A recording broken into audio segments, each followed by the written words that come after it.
आपला शब्द चुकीचा आहे की सभागृहामध्ये पहिला गदारोळ झाला आणि नंतर शिवसेनेकडून पाठिंबा दिला गेला असा नाही। तर मुख्यमंत्र्यांनी हे विधेयक धर्मसंरक्षण विधेयक मांडल्याबरोबर शिवसेनेची भूमिका म्हणून मी त्याला पाठिंबा दर्शवलेला आहे। शिवसेनेची भूमिका म्हणून आपण त्याचं समर्थन केलेलं आहे। कारण समर्थन करताना सरकारची लबाडी त्या विधेयकातून माझ्या लक्षात तात्काळ आली होती।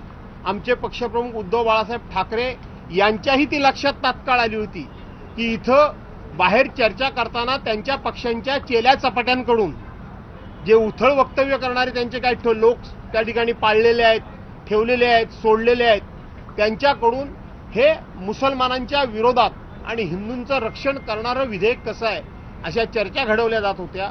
परंतु प्रत्यक्षपणे बिलामध्ये तशा प्रकारचा कुठंही उल्लेख नाही, तसं प्रावधान नाही।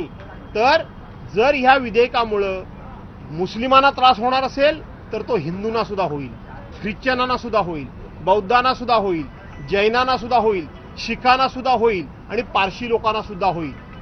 सर्वांनाच तो त्रास होणार आहे आणि त्रास जर होणार नसेल तर कुठल्याही धर्माच्या लोकांना त्रास होणार नाही। पण कालचं सरकारी बिल जे आहे ते निश्चितपणे सगळ्या धर्माच्या लोकांना त्रास देणारच आहे, एवढं मी तुम्हाला सांगतो। सर, काल जितेंद्र आव्हाड यांनी शिवाजी महाराजांवरती वेगळं वक्तव्य केलं आणि बोटावर मोजणे इतपत फक्त आता विरोधक राहिलेले आहेत, त्यात त्यांची निलंबनाची मागणी होते, काय सांगणार? मला माहित नाही, आज मी सभागृहामध्ये अजून गेलो नाही, मला आज उशीर झाला।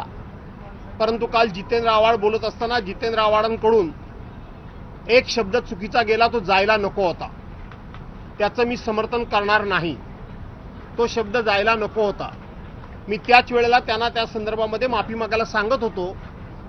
परंतु जो सत्ताधारी पक्षाला जे अपेक्षित होतं त्यांना ह्या विधेयकाच्या माध्यमातून या सभागृहामध्ये हिंदू मुस्लिम अशा प्रकारची राडेबाजी करायची होती, अशा प्रकारचा कुठेतरी वाद निर्माण करायचा होता, त्यांना ती संधी मिळाली।